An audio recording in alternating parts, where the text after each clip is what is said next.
Welcome back to Northwest City Politics in the Know with Juanita. We're happy that you're joining us again this week. We're always glad there are people like you out there, people that are interested in what's happening in our cities. It's important for good government for people to be involved with their city councils and their mayors and the city staff and share ideas back and forth.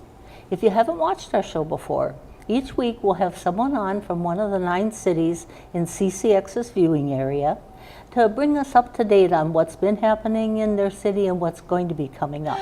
We're very happy tonight to have Mayor Jim Adams with us. You've been on our show before, so I'm glad that we have you back again. Yes, I'm glad to be here. And he already knows that I'm going to ask him to introduce himself out to our wider audience out there. People from Crystal will have a pretty good understanding of you. Let the other people know a little bit about your history in getting to be mayor. Sure. Well, let's start back a little bit. I began my career as a financial accountant, and then I've been married for 31 years. I've been in the city of Crystal for about 22 years and raised my kids in District 281. I've been on the fire department for 16 years. I am no longer a firefighter. I got rid of that job about 3 years ago. I've been mayor for 6 years, so I had a little bit of overlap there. Right.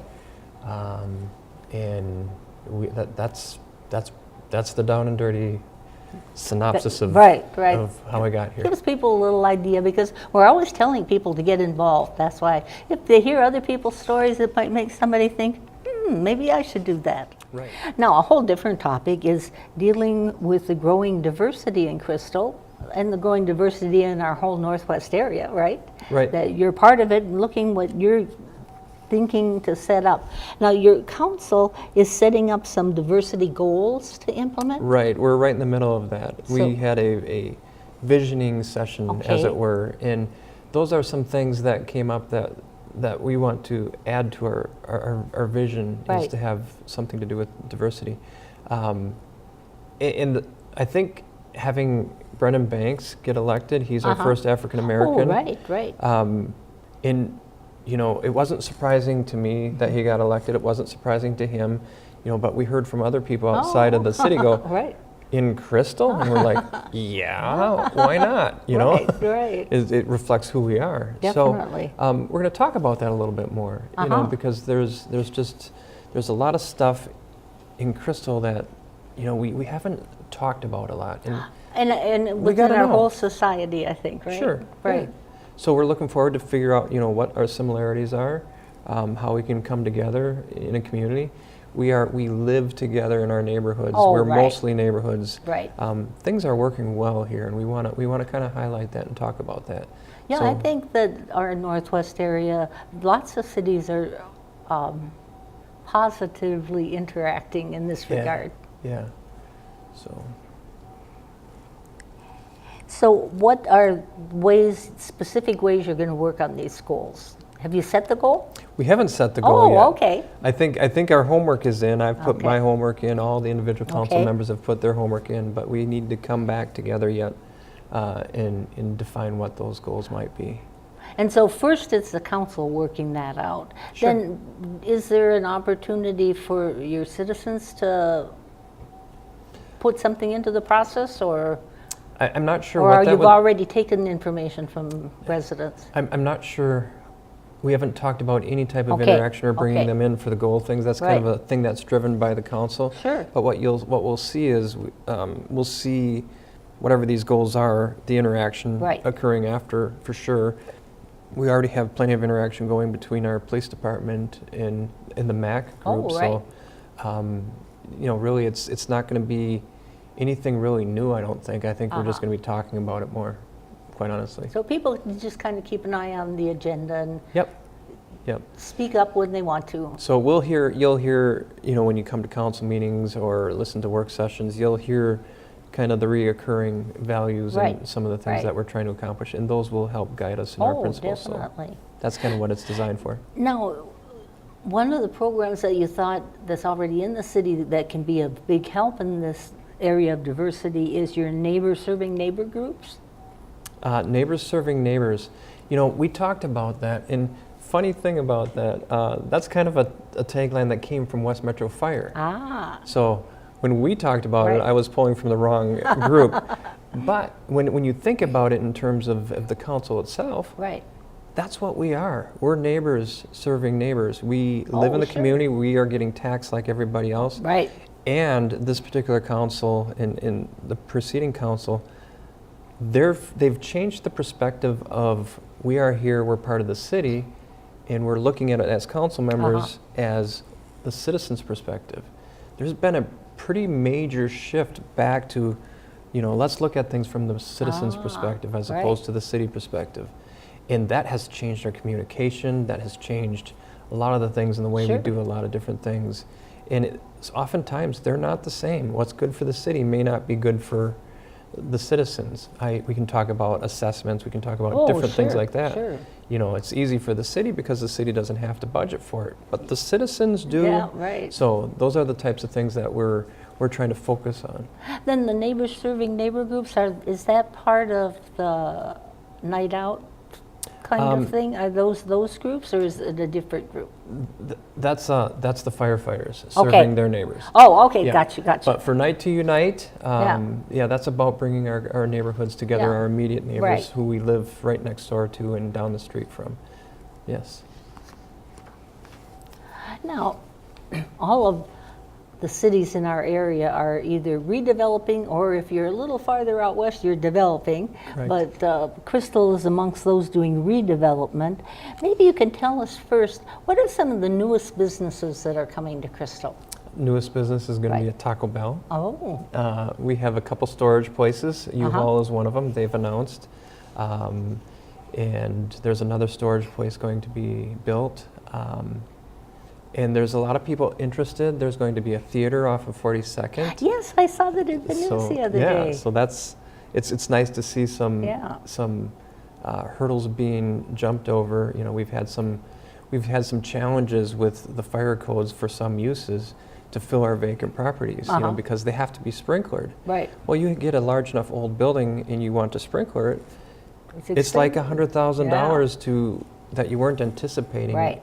You have to buy the property, you have to start the business, and then that on top of it. Right. So we've seen probably at least 5 different groups or organizations back out of moving into Crystal because of that. So we've come up with some things to help deal with that.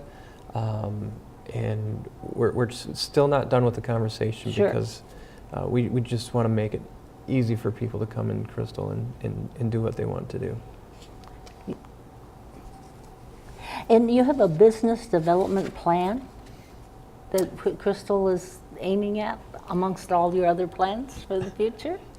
More than anything, we don't have a specific plan. Okay. We're doing some things in zoning, which are applying, there's a lot of conversation around transit-oriented development, which is going to be around Becker Park. Right. But it really doesn't make any difference as to whether it's around Becker Park or if it's in our 42nd corridor or Douglas in some places. If we're going to grow in Crystal, we're going to probably grow up. Crystal's a little bit different. We're not developing blocks at a time. You'll see some communities that are doing a block with high-density housing. We've heard pretty loud and clear that that's something that Crystal doesn't want to have. They want to maintain the integrity of the neighborhood. On the other hand, in the business district, there's no reason why we can't go up a little bit. Right. For office building or certainly. Something that some residence is above an existing, business area.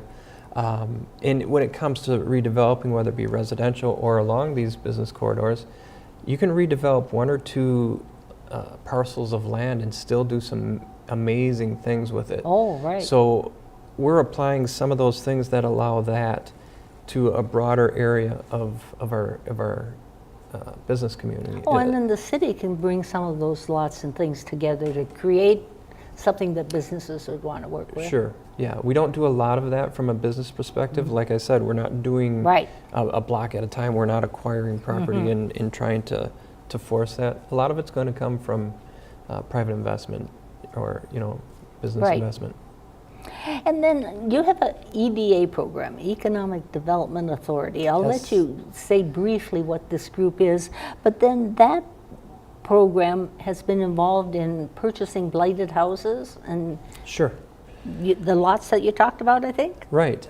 EDA is Economic Development Authority, and it is the council members who are on that group. The president and the different officer positions are not the same. I'm not the president of the EDA. We elect, or I appoint somebody else who will run that. But what we do is, when it's feasible, we will buy a blighted property. Generally, the guidelines we've been using for the last 6 years is, if there's something that needs to be redeveloped that the private market is unable to handle, that's when we may step in.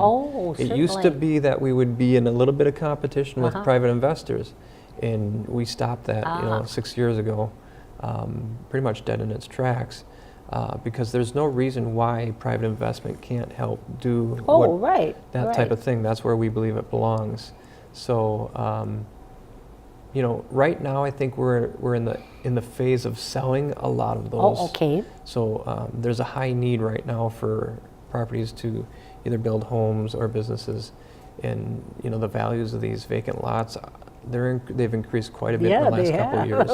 So right now we're in that phase. I think when the economy changes, if things slow down, I think we'll have a better opportunity to buy something that's at least going to be a reasonable cost for the citizens and to help redevelop. So it's kind of a program that depends on the overall business climate, how much the city gets involved or not.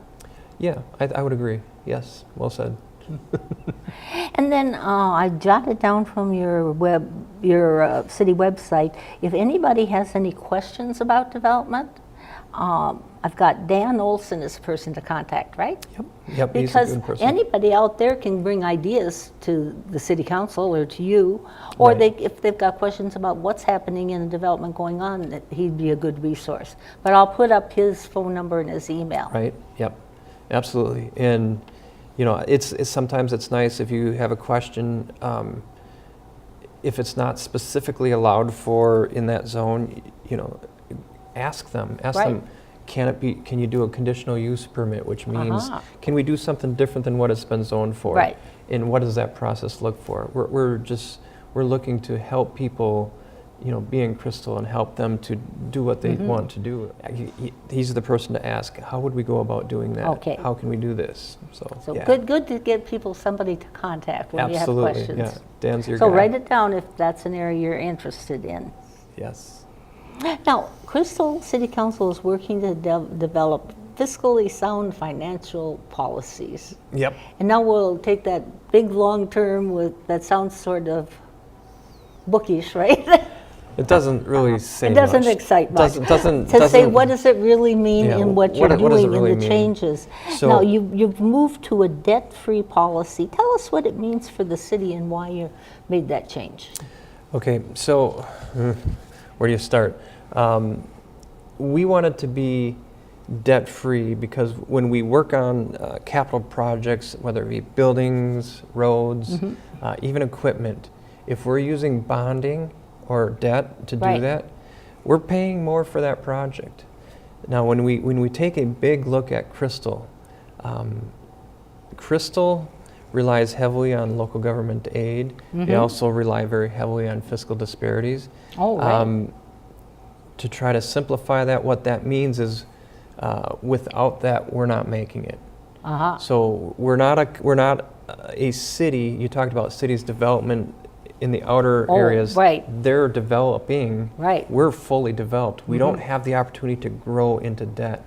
So we're going to feel it a lot faster when we start taking on debt, because it's going to dig in to what we could be spending on design, what we could be spending on equipment, what we could be spending on mortar and bricks, what have you. So it really takes a bite out of what we can do, and that's why we're doing it. But there's a lot more to it than that. It's not about necessarily being debt-free. It's about, why do we want to be debt-free? Well, if we're debt-free, the obvious one is we're not sending that money to the bank. But if there's an economic down cycle, from a city perspective, we're able to handle that because we're not having to rely on getting that debt. Interest rates. If interest rates go up, if we're not relying on debt, we don't care. I don't care if it's 12% interest if we're not reliant upon it. We really believe that the interest rates are going to go up in the next, few years. Right. I mean, we've seen a little bit already. I think it's going to continue. So that just becomes a larger part of what we have to, give away out of the citizens' money that we collect. And there's something from my perspective. I don't want to ask citizens to pay for this, and oh, by the way, this chunk that's going to go to the banks. I don't think that's a good steward of money. We need to use that money for everything that we're supposed to supply. So let's use it for what it's meant for, not for banks. I mean, there's a lot of big bank buildings, and we know why they're there. Right. So we send our money to them. So that's a big piece of it.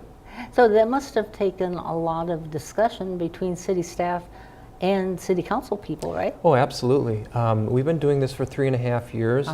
We just had a visioning session. Oh boy, it's been about a month now. And what the council says is we like the direction we're going. We consider it one of our strengths. We're going to continue to work on it. But as we go through these conversations, there are still people on the council, there's still staff members that have to own it and understand it at a deeper level. Right. Because this is very cultural. Right. I mean, we in our private lives, it's normal to have like a house loan, a car loan, student loan, possibly medical loans, all that stuff. Right. And another reason for being debt-free is so you can reserve that discretionary income. If we buy all those things as individuals, house, car, all that thing, at the end of the day, we don't have any money left over because we've got all these payments to make. Well, it's no different for a city if we have something on the community center, something over here on a cub development or affordable housing development that we've put our resources into. At the end of the day, when we need to do something, we're going to be handcuffed. We're not going to be able to have those funds available from the savings for these different things. That's another great thing is when you're saving for something, you have a little bit of money in these accounts that for whatever you're saving for.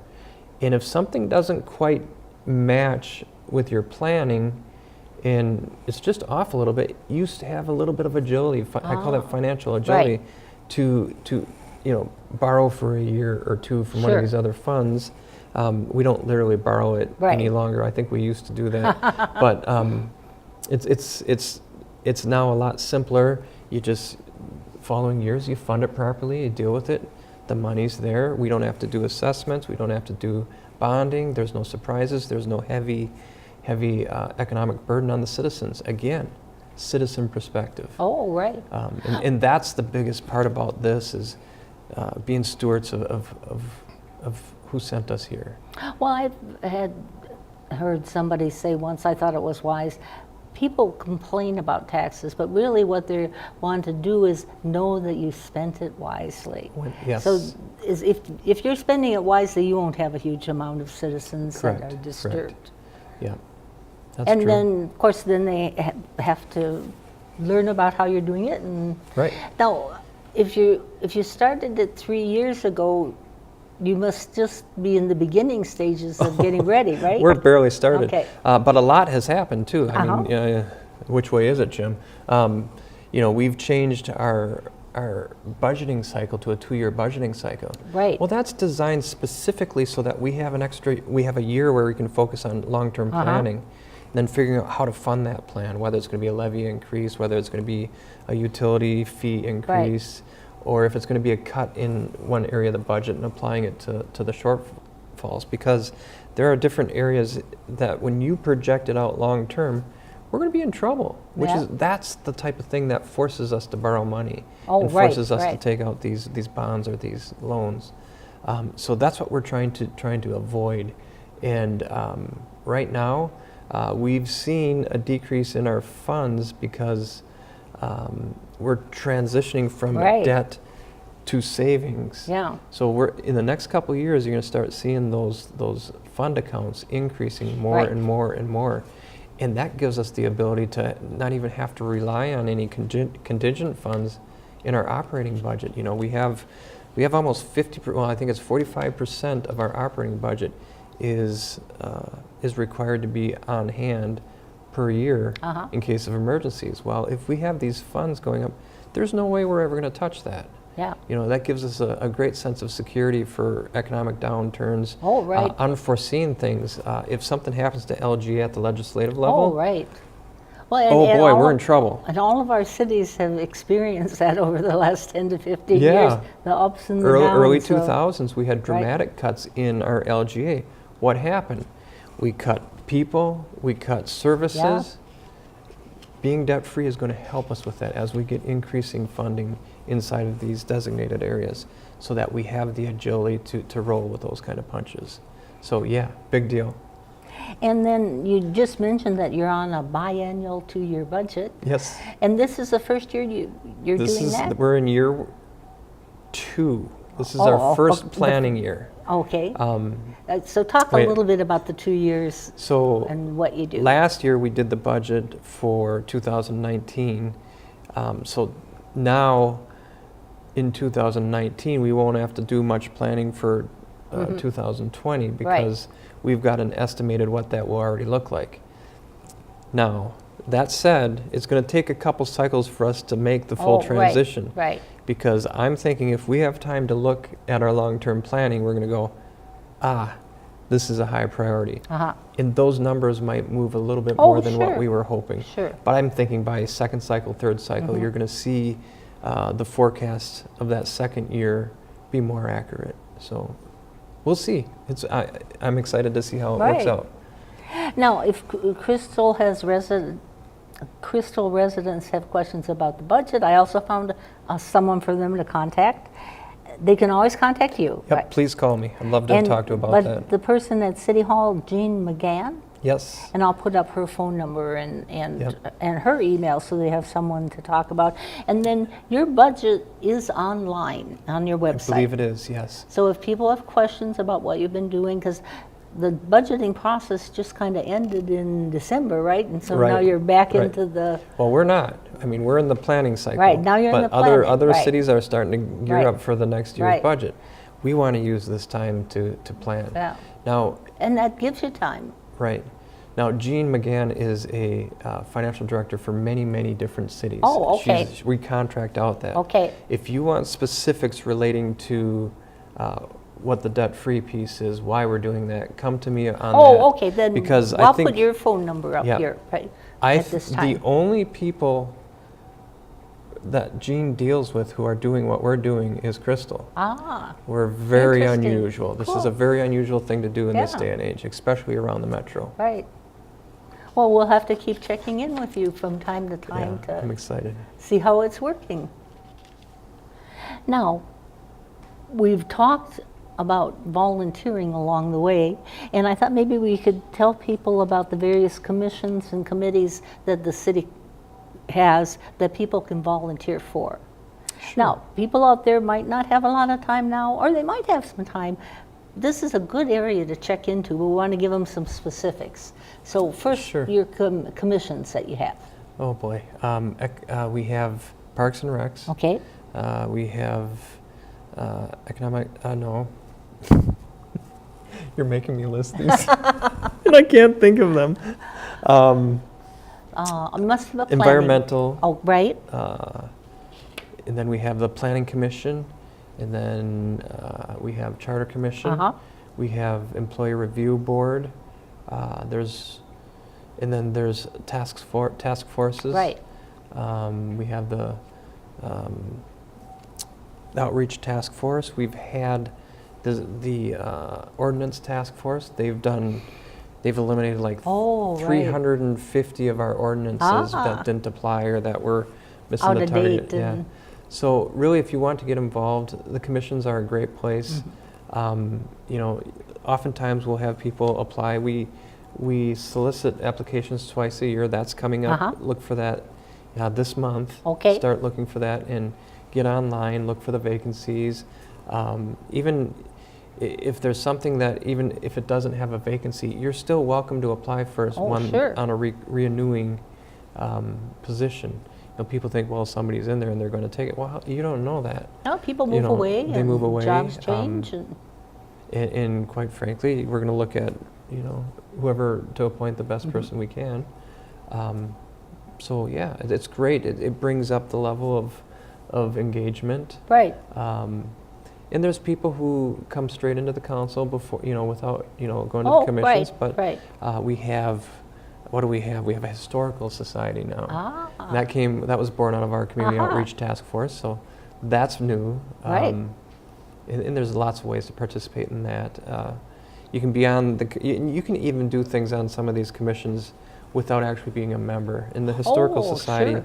It's now its own entity, and they'll take the help from whomever they want. Definitely. Or whomever wants to, right. I should say. So, right, so now all those are listed on your city website. Yes. So you can get a little idea of it from the minutes and what's there. But I think it's, if somebody is kind of looking what to do and not sure, they can go visit those meetings. Absolutely. And then get a better feeling for it. Right. Yeah, because they're open to the public. Meetings. Absolutely. They're public meetings. Yeah. But we really do encourage those of you out there to think about that. If this isn't the right time in your life, maybe in the future, a few years down the road, you'll have the time. So think about giving some time back to your city. It helps financially, sure. But it also helps people getting to know each other too. Right. And it's nice to have new blood, right. even at the council level, and have new ideas. It seems like whenever we get a new council member, there's a new initiative that takes place. Oh, sure. A lot of times the ideas aren't coming from the guys who've been there a long time, so case in point is this year. Right, and then to your city festival, Crystals, what is yours called? Crystal Frolics. Crystal Frolics. They always need volunteers. Absolutely. In fact, if I could just give a plug for Crystal Frolics, when this year's Frolics is over, the Crystal Frolics committee is going to take a breath, because they've right. just finished. But we're planning something to reinvent the next Frolics with the new park. So you need new people, we right? need new people. We need out-of-the-box thinking. We have this empty palette before us that we don't even know what's possible there, and we want to make sure the programming there is something that lasts and creates a new dimension to right. our festival. Yeah, and new people getting involved, you get new ideas. Absolutely. So it definitely, people out there, you're needed. Yeah, citizens, churches, businesses. Traditionally, it's been civic organizations, right. so that would be a new piece to it. Oh, right. So right. yes. Can't wait to see what that looks like. So plug that into your thought processes. And I want to thank you very much for taking your time out and your welcome. expertise and letting people know what's happening in Crystal. We'll ask you to tune in next week for part 2 of Crystal. We're glad you're with us, and join us again next week. Bye.